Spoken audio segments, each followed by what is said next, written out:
Sejam muito bem-vindos a essa aula. O meu nome é Ari, eu sou professor de Direito Tributário do Êxito Preparatório para a OAB. E hoje nós estamos com a aula de resolução de questões de direito tributário para o exame do seu 44º exame da OAB. Vou tentar fazer como essa revisão? Nós vamos trazer, foram selecionadas diversas questões e essas questões vou tentar trazer os pontos principais, a maneira de se raciocinar em cada uma dessas questões, de modo a tentar trazer, relembrar os assuntos que você precisa para a prova, ok? Então, assim, sem mais demora, vamos para o nosso slide, e aí na tela de vocês, com a primeira questão, uma questão do ano de 2024, pessoal. 24. Determinado país declarou guerra ao Brasil. Para fazer frente aos gastos com esforços de guerra, a União resolveu criar, por lei federal, já vamos assinalar aqui as palavras-chave, lei ordinária federal, pessoal, um imposto extraordinário de guerra, com a mesma hipótese de incidência do imposto sobre a transmissão, causa-mortes e doação. A alíquota fixada pela lei federal era de 1% sobre o valor do montante transferido. Sobre esse imposto extraordinário, assinale a alternativa correta. E aqui praticamente nós vamos ter algumas questões que a gente pode revisar. A primeira delas, pessoal, vou colocar aqui, anotar aqui, que é uma manha, um macete para você lembrar quais são os tributos que exigem lei complementar para que sejam instituídos e quais não exigem. E a nossa famosa GESI-BIC. Então coloca aqui no quadro primeiro o IGF, né? O IGF, que é o imposto sobre grandes fortunas. O empréstimo compulsório,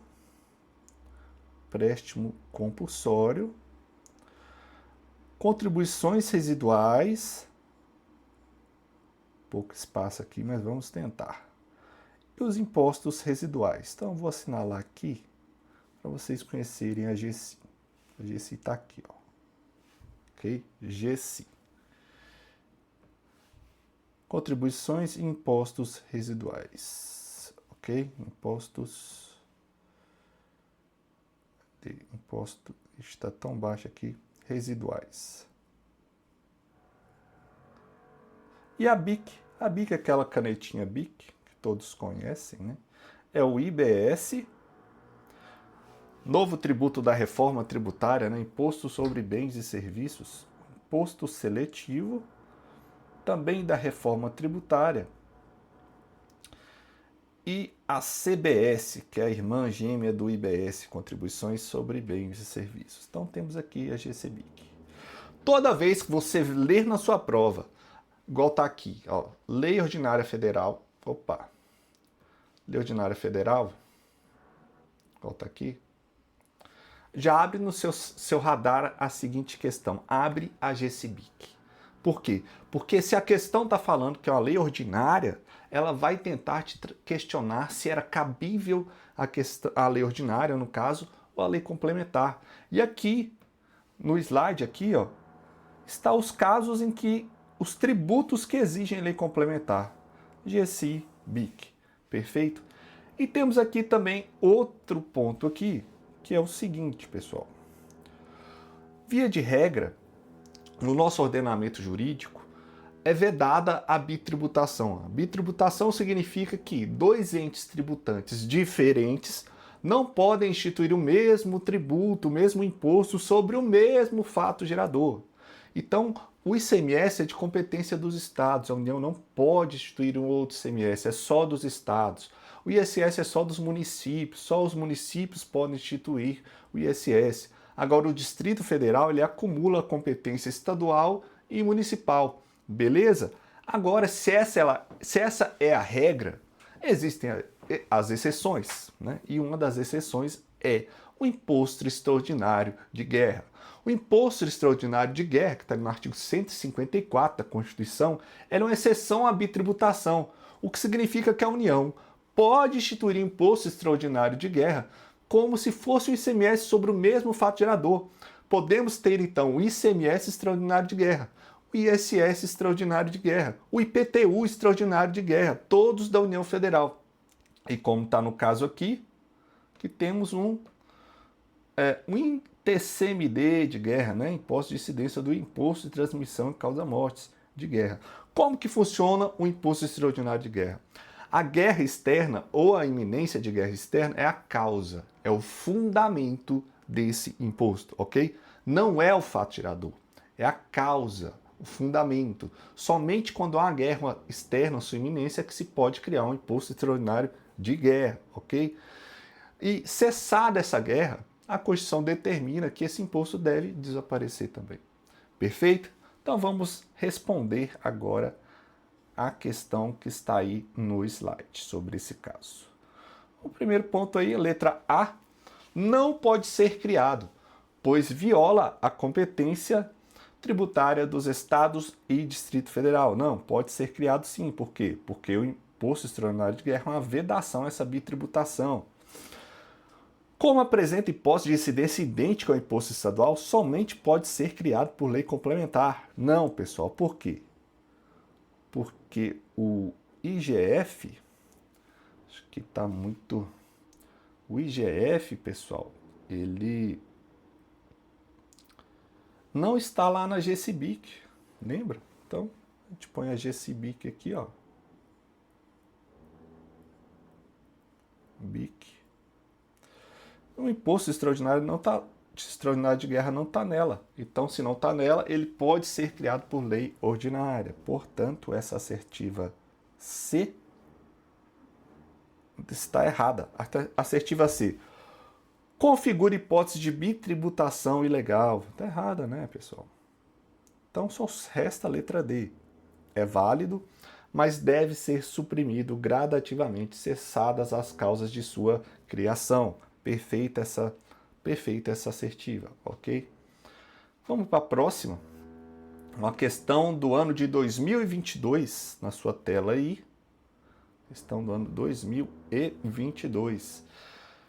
E ela diz o seguinte: um projeto de lei ordinária municipal deseja criar tributo para custear a prestação de serviço público de iluminação de vias e logradouros públicos. Então já temos essa palavra-chave. Serviço público de iluminação de vias e logradouros públicos. Do município Alfa. O projeto prevê também que o tributo será cobrado na fatura de consumo de energia elétrica. Antes da gente assinalar as alternativas, eu quero te explicar uma coisa.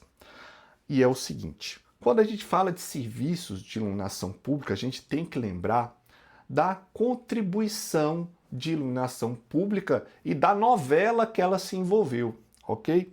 O que é a contribuição de iluminação pública?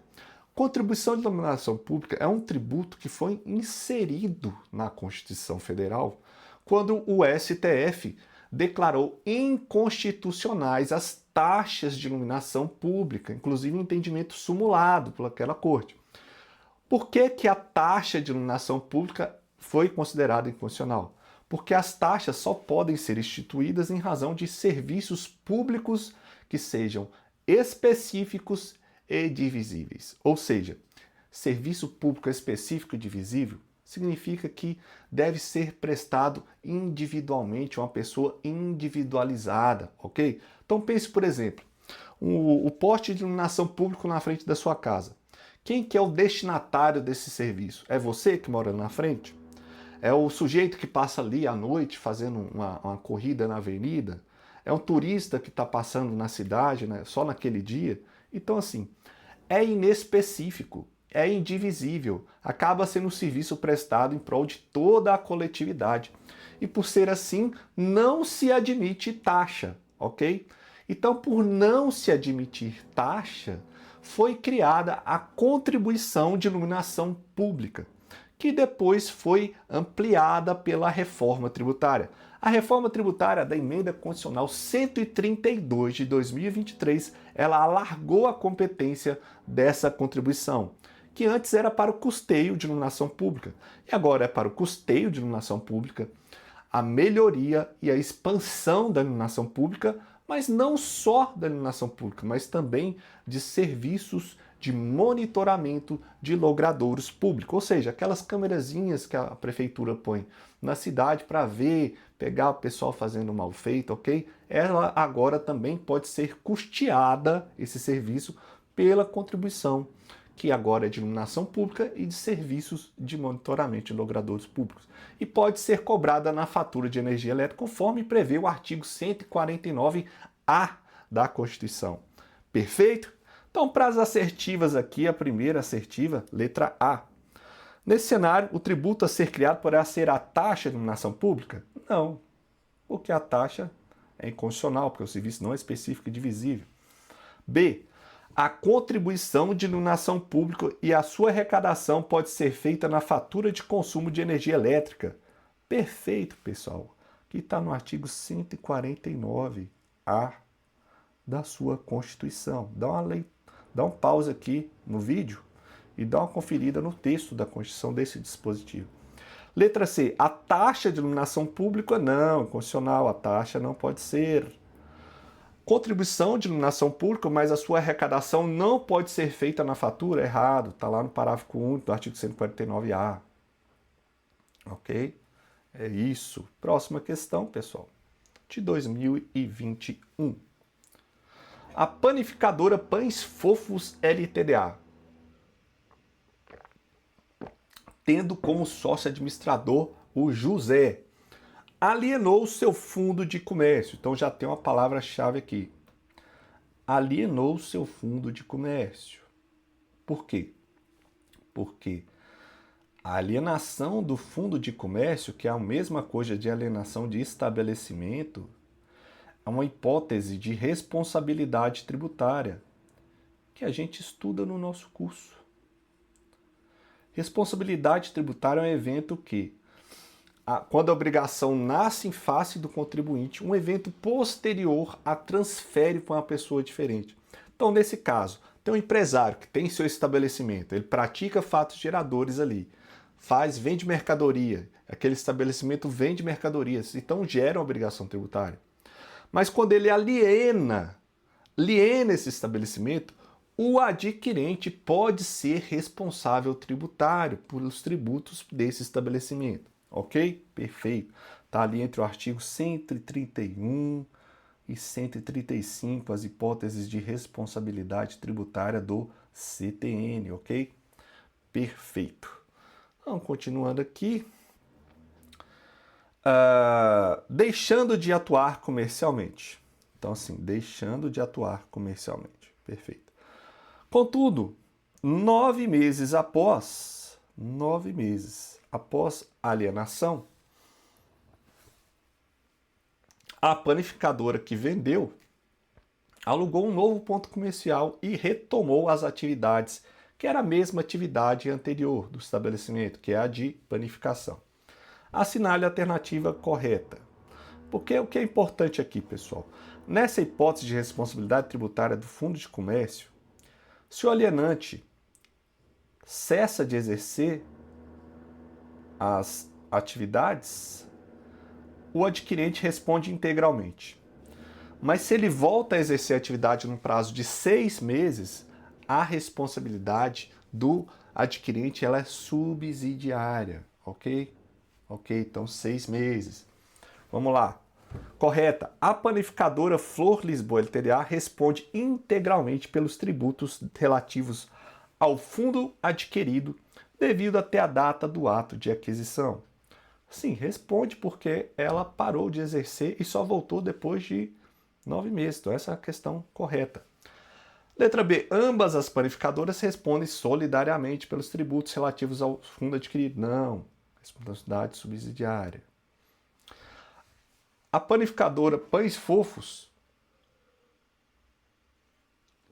responde subsidiariamente pelos tributos relativos ao fundo.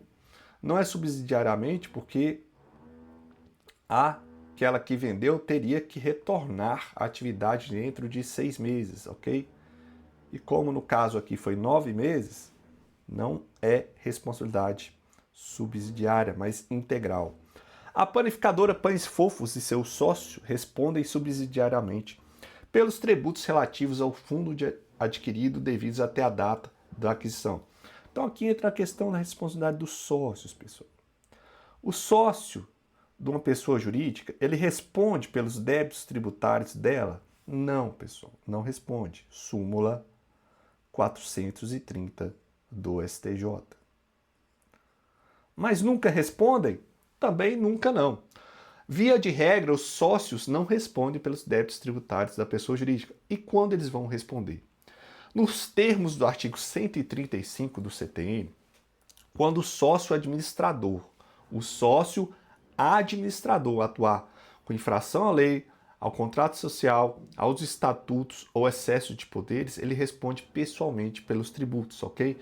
E nesse sentido, a súmula 435 do STJ reconhece a responsabilidade do sócio que seja administrador no caso de dissolução irregular da sociedade, ok? Então a gente já revisa esse assunto aqui também, já sabendo que a letra A que é a correta. Próxima questão, 2023. A Sociedade Empresária ABC Limitada adquiriu no exterior 10.000 unidades de determinado perfume francês. Antes da chegada das mercadorias ao porto, então antes da chegada das mercadorias ao porto, foi publicado no Diário Oficial da União em 20 de abril um decreto. Ok. Editado pelo Poder Executivo, majorando imediatamente a alíquota do imposto de importação, ok? De perfumes de 20% para 30%, prevendo expressamente sua vigência e produção de eventos a partir da data da publicação. Em 30 de abril de 2023, as mercadorias finalmente chegam ao porto do Brasil, devendo agora a empresa realizar o desembaraço aduaneiro. Preocupada com o possível prejuízo decorrente do aumento inesperado do custo da mercadoria, devido à elevação do imposto de importação, a sociedade empresária procura você, como advogado, indagando sobre a validade daquele decreto. E o que a gente tem de importante aqui, pessoal? Sempre quando você ver datas na sua questão, fique esperto. Porque ou ele vai te perguntar sobre anterioridade tributária ou sobre prazo de prescrição ou decadência. Via de regra é isso. Nesse caso aqui, é uma questão que provavelmente gira em torno da anterioridade. E o que é anterioridade? Anterioridade é um princípio constitucional, uma limitação ao poder de tributar que estabelece que um tributo, uma vez majorado ou criado, deve-se aguardar o exercício seguinte à data da lei que o majorou criou e, além disso, cumulativamente 90 dias da data dessa publicação para que ele possa ser exigido. Então, são dois prazos. Só no exercício seguinte, ou seja, publicada uma lei em um ano, no ano de 2023, só poderia ser exigido em 2024. Só que não era suficiente, porque se você publicar uma lei em 31 de dezembro de 2023, 1º de janeiro de 2024, ou seja, no dia seguinte, já poderia ser exigido o imposto majorado, ok? Então, como essa primeira garantia não é suficiente, além dela, cumulativamente tem que aguardar 90 dias. Então, se uma lei é publicada 31 de dezembro de um ano, além do ano seguinte, deve-se aguardar 90 dias, ok? Essa é a regra geral. Só que geralmente não cai na sua prova a regra geral. Cai na sua prova as exceções à anterioridade. E uma dessas exceções é exatamente os impostos chamados regulatórios. Ou seja, impostos que não têm por objetivo princípio e principal meramente arrecadar valores para o gasto público, mas intervir na economia ou numa situação econômico-social. Um deles é o imposto de importação. Hoje a gente está vendo esse caso do Trump pondo taxas contra o Brasil de imposto de importação. Por que ele faz isso? Não é porque ele quer arrecadar mais, é porque ele quer impedir a entrada de produtos no território americano, porque elevando a alíquota, o custo desses produtos se eleva. e desestimula o consumo, ok? Essa é a serventia do imposto de importação e do imposto de exportação, ok? Pelo menos essa é a regra. E o imposto de importação e o imposto de exportação, por esse motivo, ele é uma exceção à anterioridade. Então, o imposto de importação e exportação é exceção à anterioridade. Isso significa que, publicado uma lei hoje já pode ser cobrada o tributo majorado. Perfeito? Só que não passa por aí.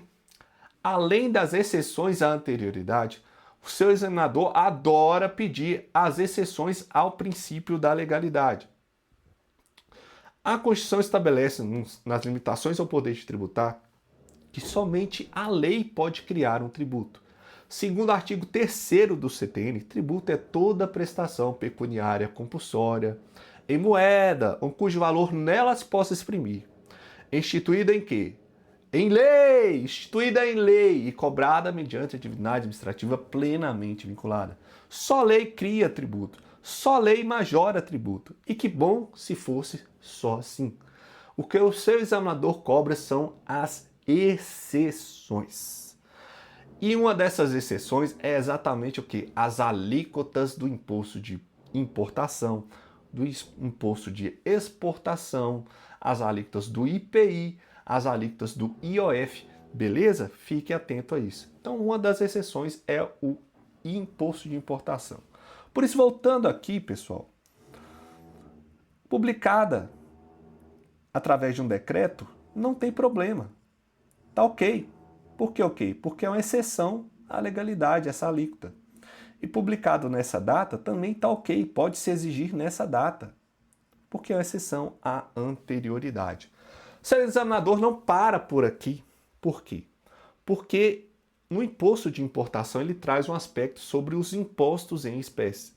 Não preciso nem dizer, aliás, preciso dizer que os dois principais assuntos que caem na sua prova são limitações ao poder de tributar, legalidade, anterioridade, não confisco, irretroatividade, proibição de isenções heterôneas e por aí vai, imunidades. E também o outro tema são os impostos em espécie, ou seja, as regras específicas do imposto de importação, exportação e IPI dos impostos que existem. Então, uma dessas regras é o seguinte: imagine que, igual o caso que a gente tem aqui, a sociedade empresária ABC, ela adquiriu o lote, né, em determinada data. Ela adquiriu, por exemplo, em setembro. Mas até que ela adquiriu, faz o contrato, que a pessoa envia do exterior esses bens até chegar ao Brasil, pode demorar meses. Então, se a data que ela comprou, o tributo era X, mas a data que os produtos chegam ao Brasil, o tributo já é 2x, qual que é o tributo devido? O tributo é devido na data da ocorrência do fato gerador. É a data do fato gerador que marca o momento, o instante em que a gente olha para a obrigação tributária e olha para o valor do tributo que é devido, ok? E no caso de imposto de importação, o fato gerador não é a aquisição da mercadoria, não é o contrato, mas é o chamado desembaraço aduaneiro, o que significa a entrada no território nacional. Então, se você compra a mercadoria em dezembro e ela chega em março, o fato gerador é em março. O imposto vai ser calculado segundo a lei vigente em março. Perfeito? Então, vamos voltar aqui à nossa questão. Assertiva correta. A elevação dessa alíquota por decreto violou a legalidade? Não, porque é uma exceção à legalidade. O prazo previsto para a produção dos efeitos da elevação da alíquota violou o princípio da anterioridade nonagesimal? Não, porque as anterioridades, como a gente estuda vagarosamente no nosso curso, não se aplica nesse caso. Embora tal imposto seja classificado como extrafiscal, perfeito, isso é verdade, deve obediência ao princípio da anterioridade? Não deve, pessoal, isso está errado, então só sobra a letra D. A majoração dessa alíquota e sua produção de efeitos imediatas são válidas, perfeito? Marque a letra D de dado, seja feliz. E vamos para a próxima questão. Questão agora de 2020.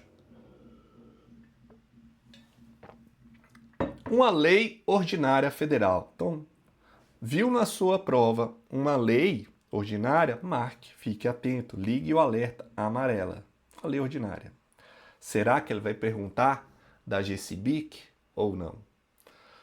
Tratava de direitos dos beneficiários de pensão previdenciária e também previa norma que ampliava lei ordinária, ampliando o prazo de 10 anos de decadência. Uma lei ordinária tratando de prazo decadencial para o lançamento de créditos tributários referente a uma contribuição previdenciária. Então é o seguinte, pessoal, aqui a gente aproveita essa questão para falar o seguinte. A GCBIC não anda sozinha.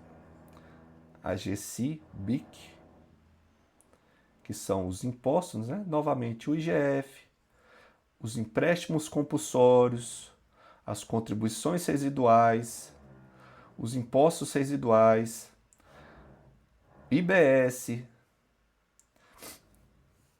imposto seletivo e a CBS, a GCBIC, ela não anda sozinha. Por quê? Porque as normas gerais de direito tributário, elas também dependem de lei complementar. Isso está lá no artigo 146 da sua Constituição. Normas gerais de direito tributário têm que vir necessariamente por lei complementar. E nessas normas gerais, o que é? É o CTN. O nosso direito tributário ele funciona como a pirâmide de Kelsen. Vamos ver se eu acho um espaço para desenhar a pirâmide. Lá em cima, pessoal, está a Constituição Federal. Depois da Constituição, a gente tem as normas gerais, correto? Embaixo a gente tem o quê? A lei ordinária, que efetivamente institui o tributo, ok? Então, as normas gerais são matéria de norma de lei complementar, ok? Portanto, uma dessas normas gerais, que é precisamente os prazos de prescrição e de decadência, são sempre de 5 anos, porque assim estabeleceu o Código Tributário Nacional. Tudo bem? Então, indo para a nossa questão aqui, o que ela pergunta? É inválida, pois em razão do caráter nacional das contribuições previdenciárias, somente poderia ser veiculado por resolução do Senado. Não, totalmente errado. A resolução do Senado tem nada a ver com isso daqui. É inválida, pois somente poderia ser veiculada por lei complementar. Perfeito, letra B, de bola. É válida, pois o CTN prevê a possibilidade que o prazo geral de 5 anos, nele previsto para a Fazenda Pública, seja ampliado por meio de lei específica ordinária. Não existe essa previsão. É válida por existir expressa previsão constitucional específica para as contribuições de seguridade, autorizando a alteração do prazo por lei ordinária. Não. Letra B, pessoal. Decadência e prescrição são matérias também de lei complementar. Perfeito? Perfeito. Outra questão de 2020. Pessoal, desculpa, mas está repetida. Vamos passar mais uma. 2019, uma questão de 2019. A Fazenda Pública apurou um fato gerador ocorrido em 12 de outubro de 2007. Então, tem uma data na sua prova, ligue o alerta. 12 de outubro de 2007. Referente ao imposto sujeito a lançamento por declaração. Não havia sido comunicado pelo contribuinte ao fisco. Por isso, efetuou o lançamento de ofício, lançamento realizado em 5 de novembro de 2012. Então, vamos pensar, se tem data e tem lançamento, tem prazo de decadência envolvido. O prazo de decadência ele é sempre de 5 anos. E a grande questão é a partir de qual momento ele é contado.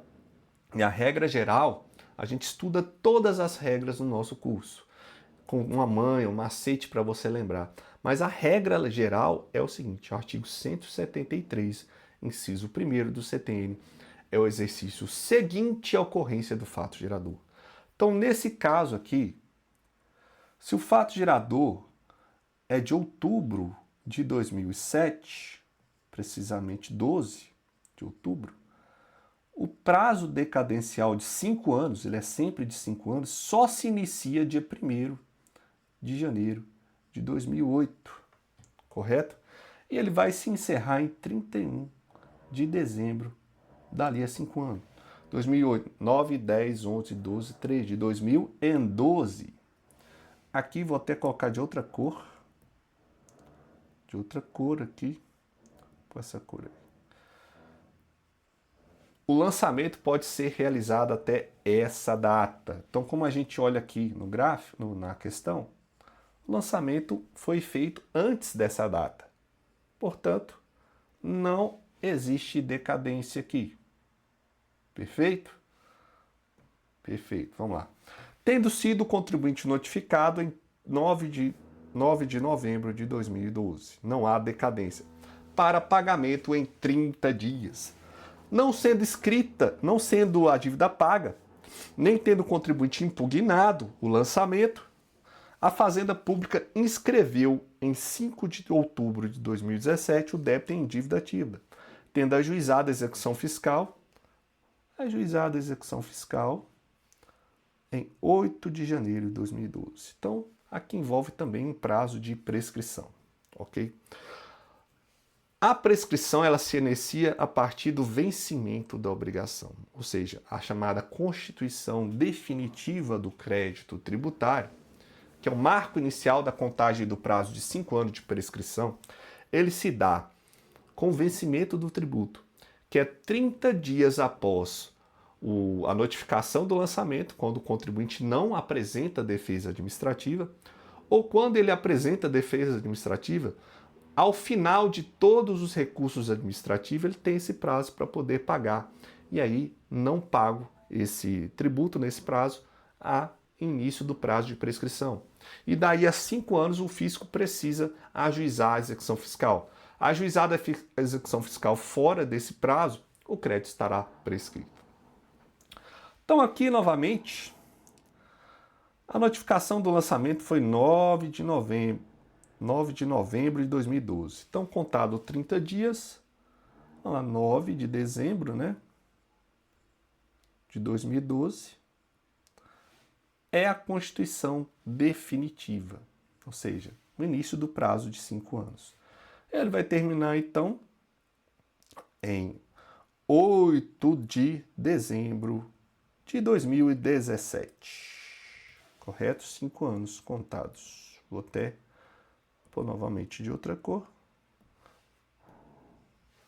A execução fiscal tem que ser ajuizada até esse prazo, ok? Só que aqui ela foi ajuizada um mês depois, tá vendo? Então esse crédito está prescrito. Há prescrição aqui. Existe uma prescrição. Não pode ser mais cobrado. Vamos ver qual que é a alternativa correta? Letra A. A cobrança é indevida, pois o crédito tributário foi extinto pelo decurso do prazo decadencial. Não. Como a gente estudou, decadência era aqui, ó, aqui em cima. Não há decadência. A cobrança é indevida, pois já teria se consumado o prazo prescricional. Letra B de bola. Marque aqui, tranquilo como um grilo. Letra C. A cobrança é devida, pois a inscrição em dívida ativa nessa data, 5 de outubro, suspendeu por 180 dias a contagem do prazo prescricional. Bom, pessoal, o que a gente tem sobre isso? A Lei de Execuções Fiscais, que é a Lei 6.830 de 1980, ela prevê realmente que a inscrição do crédito em dívida ativa suspende a prescrição por 6 meses. Perfeito. Mas o STF reconheceu inconstitucional esse dispositivo. Por quê? Porque a prescrição e decadência, inclusive as suas causas interruptivas ou suspensivas, são matérias reservadas à lei complementar. E a Lei 6.000, a Lei de Execução Fiscal, a Lei 6.830, é uma lei ordinária. Então, essa suspensão de 6 meses só vale para créditos não tributários. Para os créditos tributários, esse dispositivo não se aplica. Perfeito? Então, quando você ver na prova de direito tributário um tributo que o examinador fale que a inscrição do crédito em dívida ativa suspendeu a prescrição, não suspende. Não suspende a prescrição. ok? As causas que podem suspender a prescrição são, por exemplo, um parcelamento da dívida, ok? Um reconhecimento, um protesto judicial ou protesto extrajudicial também interrompe a prescrição, tudo bem? Mas a inscrição do crédito em dívida ativa não interrompe e nem suspende. Então tá errado. Letra D, a cobrança é devida, pois não transcorreram o prazo de 10 anos. Não tem prazo de 10 anos nenhum, mas é de 5, é letra B. Responda a letra B e receba o ponto com toda tranquilidade. Próxima questão do ano de 2023. A instituição de assistência sem fins lucrativos bem te quer. Quando a gente lê na prova, instituição assistencial sem fins lucrativos, provavelmente o examinador vai tratar da imunidade tributária do artigo 150, inciso 6, a linha C, que é a imunidade tributária das entidades de assistência sociais sem fins lucrativos que atenderem aos requisitos previstos por lei, ok? Então vamos continuar. Como eu te falei, imunidade cai bastante na sua prova. Apesar de atender há muitos anos todos os requisitos legais e constitucionais para ter direito ao seu enquadramento quanto detentora de imunidade tributária dos impostos das entidades beneficentes de assistência social, dispositivo tal, foi surpreendida em dezembro com uma notificação do lançamento. Ou seja, houve a constituição do crédito tributário referente ao imposto de renda das pessoas jurídicas nos anos 2018 a 2021. Ao consultar seu advogado, esse solicita o quê? Livros contábeis, documentos, certidões, todos desde a sua constituição, a fim de desconstituir judicialmente a cobrança, com auxílio de parecer da empresa de auditoria e de perito. Ou seja, há necessidade aqui, pessoal, de perícia, perito judicial nesse processo, correto? A serem indicados e produzidos como meios de prova no processo, E aqui ele vai perguntar qual que é a ação cabível. E eu vou te ensinar agora uma forma de você acertar todas essas questões de ações tributárias para você identificar com precisão esse tipo de questão que cai de forma recorrente no AB. E eu vou te passar o seguinte. Pense no lançamento tributário, pessoal. O lançamento tributário é muito importante para a sua prova. Toda vez que a sua prova tiver algumas expressões como lançou, notificou, constituiu, enviou carnê, etc., é sinônimo de lançamento. E as demandas que você pode ingressar em juízo, elas vão ser diferentes, conforme o lançamento já tenha sido realizado ou não. Então, antes do lançamento, quais são as ações que o contribuinte pode ajuizar? É uma ação declaratória e o mandado de segurança preventivo para precaver o contribuinte de um lançamento, perfeito? E qual que é a diferença da declaratória para o mandado de segurança preventivo? O mandado de segurança, ele não admite a produção de provas que não sejam provas documentais que instruem a petição inicial.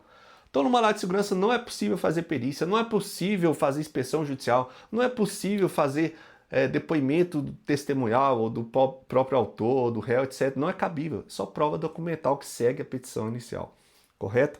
E outro detalhe também é que o mandado de segurança não comporta condenação em honorários advocatícios, perfeito?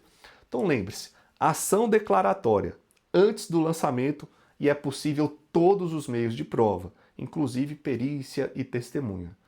Mandado de segurança preventivo antes do lançamento, mas não é possível provas diferentes da documental que seguem com a inicial e não há honorários. E após o lançamento? Após o lançamento, nós temos a ação anulatória, em que se busca desconstituir um lançamento já realizado, Uma ação anulatória que se busca desconstituir o lançamento já realizado. E um mandado de segurança adivinha repressivo, porque o lançamento já foi feito. E a diferença da ação anulatória para o mandado de segurança repressivo é a mesma diferença da declaratória para o mandado de segurança preventivo, ou seja, na anulatória podem quaisquer provas, inclusive pericial testemunhal, e há honorários advocatícios de sucumbência. No mandado de segurança repressivo, não é possível provas que não sejam aquelas documentais que instruem a petição inicial, não é possível perícia, não é possível perícia, não é possível perícia em mandado de segurança. E não há honorários advocatícios sucumbenciais. Perfeito? Com isso, você responde aí 80% das suas questões da prova de tributário sobre esse tema. Então vamos pegar aqui a questão. Qual a medida judicial cabível? Mandado de segurança repressivo? Não, pessoal. Por quê? Porque há necessidade de perícia, ok? Ação anulatória? Letra B. De boa. De bom demais. Ação declaratória não, porque o lançamento já foi realizado. Medida cautelar fiscal nem perto, porque é uma ação que o fisco propõe.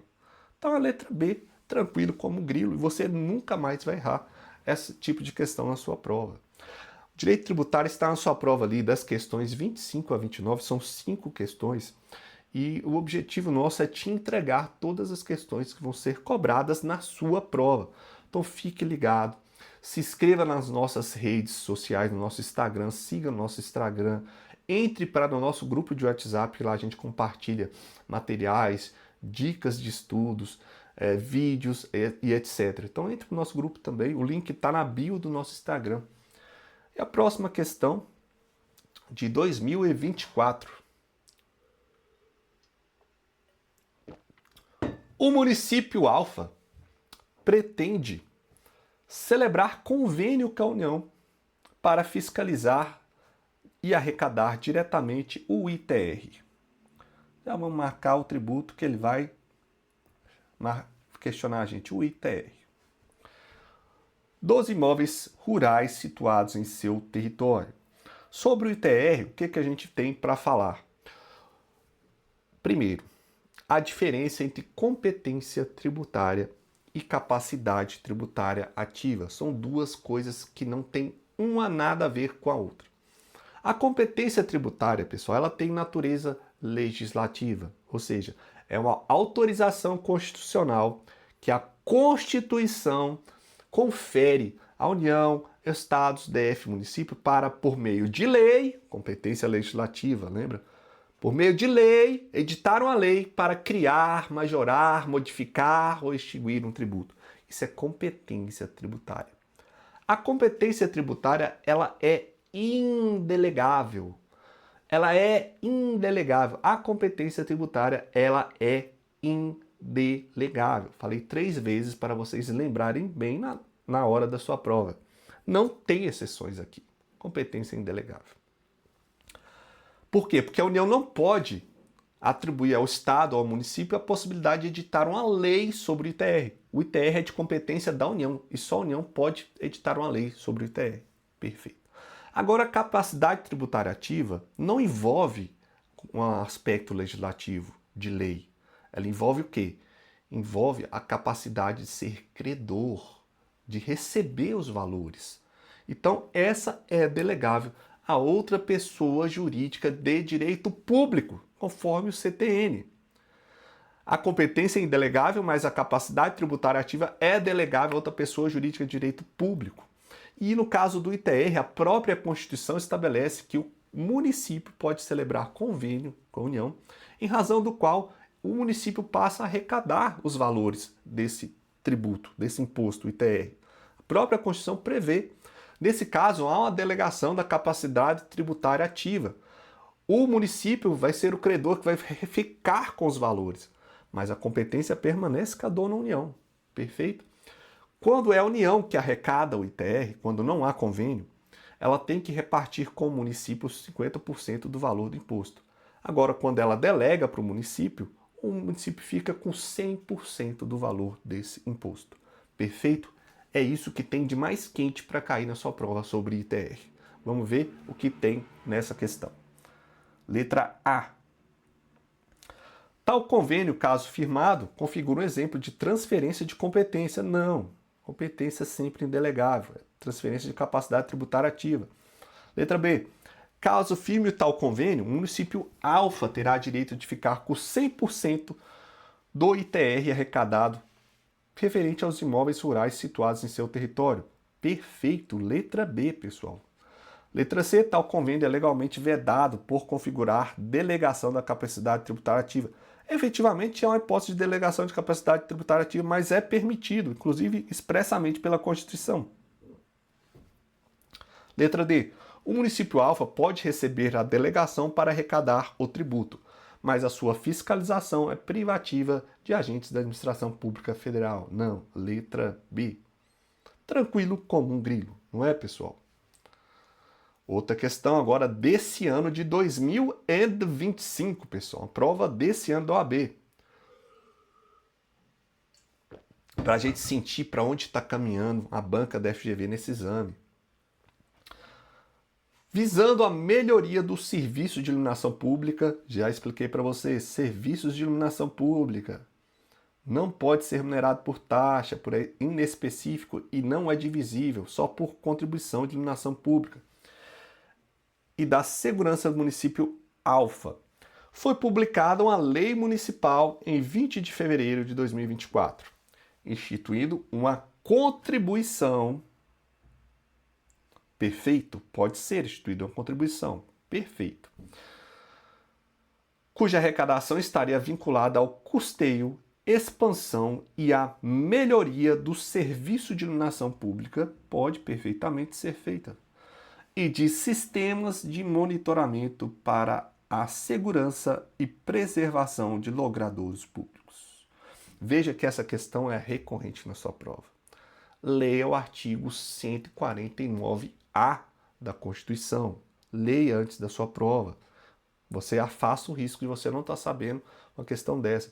A reforma tributária permitiu que a contribuição de iluminação pública agora também sirva para o custeio de serviços de monitoramento de logradouros públicos, ok? Então, sobre a assertiva aqui, qual que é a assertiva correta? Vamos ver? A contribuição poderia ser instituída e vinculada a todas essas finalidades por expressa previsão constitucional. Letra A. Perfeito, pessoal. É inconstitucional a tentativa de custear a iluminação pública por espécie tributária distinta de impostos. Não, errado. Pode ser sim. Uma contribuição. Não pode é taxa. A implantação do sistema de monitoramento para a segurança e preservação de logradouros públicos somente poderia ser custeada com recursos advindos de taxas. Erradíssimo. Taxa é o que não pode ser mesmo. Letra D. A implantação dos serviços de sistemas de monitoramento para segurança e preservação somente poderia ser custeado com recursos de impostos. Errado. Aqui o que resolvia a sua vida era o artigo 149, letra A da Constituição da República, Constituição Federal. Ok, pessoal? E outra questão que eu trouxe para vocês, embora não seja de OAB, é uma pesquisa que nós fazemos para saber quais são as últimas questões que a FGV tem cobrado na prova de tributário de ali concursos, provas similares, com dificuldade similar à prova do OAB. Então aqui está uma prova de analista da MPU 2025, que fala o seguinte: a organização não governamental alfa, entidade beneficente de assistência social, vê novamente imunidade numa questão. Como a FGV gosta de cobrar imunidades, pessoal. Fique atento a esse tema. Oferece assistência médico-hospitalar a pessoas carentes. Ao adquirir medicamentos a serem utilizados no exercício da sua atividade regular, houve a incidência do ICMS, Imposto de Circulação de Mercadorias e Prestação de Serviços de Transporte Interestadual e Intermunicipal e de Comunicação. Vocês sabiam que o ICMS não é só sobre mercadorias? O ICMS é sobre mercadorias, serviços de transporte intermunicipal, ou seja, de um município para o outro. Dentro de um município só não incide, mas de um município para o outro, sim. E de comunicação, ok? Também incide o ICMS. ainda que as operações e as prestações se iniciem no exterior. Ao requerer a restituição do valor referido, ou seja, a imunidade, a Secretaria teve o pedido indeferido, o que a levou a impetrar o mandado de segurança, por entender que a decisão administrativa era manifestamente contrária à ordem constitucional. O órgão jurisdicional competente, ao julgar o mandado de segurança, observou corretamente que, sobre esse tema aqui, ICMS, é preciso a gente falar um ponto muito importante. A diferença entre tributos diretos e tributos indiretos, ou seja, os tributos diretos são aqueles que não repercutem o encargo financeiro do tributo. Por exemplo, o imposto de renda é um imposto direto, ou seja, quem é o sujeito passivo do imposto de renda? Quem é o contribuinte? O contribuinte é aquele que ofere a renda, correto? E é ele que ofere a renda que é colocado pela lei como contribuinte ali na lei. E é ele que tira o dinheiro do bolso para pagar esse imposto. Perfeito? Isso é tributo direto, ou seja, o valor do tributo ele não é transferido para ninguém. O próprio contribuinte de direito é que suporta o encargo. Agora, os tributos indiretos é diferente. Nos tributos indiretos, nós temos o seguinte. Nós temos, por exemplo, aqui um comerciante. Suponha que esse aqui é o comerciante. A lei coloca o comerciante como contribuinte do imposto. É o comerciante ali, o supermercado, a mercearia que você compra seus produtos, é ele que pega o dinheiro e recolhe a guia do imposto e faz a declaração do imposto. É ele que é o contribuinte de direito. É ele que a lei coloca como contribuinte. Mas todo o valor do tributo ele é repassado no preço da mercadoria para o consumidor final, não é? Sim, consumidor final. Para você que compra. Então, o comerciante ele embute no preço da mercadoria ali o valor do imposto. E ao fim, quem suporta o encargo financeiro e econômico desse imposto é o consumidor final, correto? Quando isso acontece, a gente tem o quê? O comerciante é o contribuinte que a gente chama contribuinte de direito. E o consumidor final é o contribuinte de fato. Por quê? De direito porque está na lei, né? Está na lei. E de fato porque somente no plano dos fatos e não na lei é que esse sujeito paga o valor do imposto. E para imunidades tem uma relevância muito grande, ou seja, as imunidades subjetivas, como essa imunidade da entidade beneficentes, ela aproveita a entidade imune como só aproveita a entidade imune. As imunidades subjetivas só aproveitam a entidade imune como contribuinte de direito. Aqui. Se a entidade imune for contribuinte de direito, ela tem direito à imunidade, mas se ela for contribuinte de fato, ali do outro lado, se ela estiver aqui, aí ela não vai ter direito à imunidade, não imune. E aqui sim, imune. Ok? E é isso que é importante para a prova de vocês. Vamos apagar e vamos responder agora as questões aqui, as assertivas. Vamos lá? Letra A. Essa entidade, que é importante, é uma entidade imune, não tem direito à restituição, considerando que a imunidade tributária subjetiva não incide na hipótese. Ela incide na hipótese sim. Por quê? Por quê? Ou não incide na hipótese? Não tem direito à restituição. Vamos ver? A organização não governamental tal, né, oferece assistência ao adquirir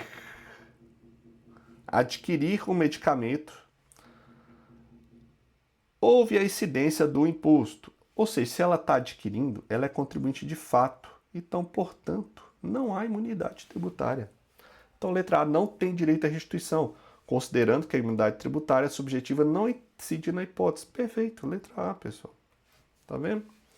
Letra B, tem direito à restituição, pois o ICMS incidiu sobre insumos a serem utilizados em sua atividade finalísticas? Não, porque ela é contribuinte de fato. Letra C, tem direito à restituição, pois arcará com o impacto financeiro do ICMS, na modalidade de imposto indireto. Não, pessoal, não. Não tem direito à restituição, pois a ordem constitucional não lhe assegura o direito à imunidade tributária nos bens e serviços que adquira para consumo ou que comercialize. Não, aquelas que comercializa têm imunidade. Letra A, pessoal. Essa foi a última questão que a gente trouxe para vocês, né? Acho que não tem outra questão. E eu tentei trazer na revisão de vocês aqui vários assuntos muito importantes. E trazer assim na prática das questões, pessoal, para vocês entenderem como que a FGV cobra direito tributário na sua prova de primeira fase. O objetivo foi sempre pegar uma questão e estender um pouquinho o assunto e analisar um pouquinho o assunto para a gente relembrar esses temas que podem cair em outras questões, ok? Então a gente tratou aqui tanto das hipóteses que dizem respeito à lei complementar, ou seja, quais casos que se exige lei complementar no direito tributário, que são a GCBIC, os tributos que exigem lei complementar, e as normas gerais de direito tributário, como prescrição e decadência, inclusive as causas suspensivas ou interruptivas. A gente tratou também de alterações da reforma tributária, especialmente na contribuição de iluminação pública, que agora também é contribuição de monitoramento de logradores públicos. Tratamos das taxas, tratamos de diversos aspectos aqui de prescrição, decadência, forma de contagem e etc. Então, assim, essa foi a nossa aula de revisão através de exercícios. A semana que vem a gente tem uma revisão, realmente a nano-revisão, que é uma revisão breve, brevíssima, dos temas que mais caem na sua prova. E aí não é revisão através de questão, mas estão quase com a premonição da gente, do que a gente acha, o que pode cair na sua prova, ok? Então, se gostou, deixa o like nesse vídeo, comente, segue a gente, o Êxito Ensino Jurídico, né? Êxito OAB, nas redes sociais do Instagram, entre para o nosso grupo de WhatsApp e estamos juntos com vocês até o êxito na sua aprovação. Grande abraço, valeu e até a próxima. Falou!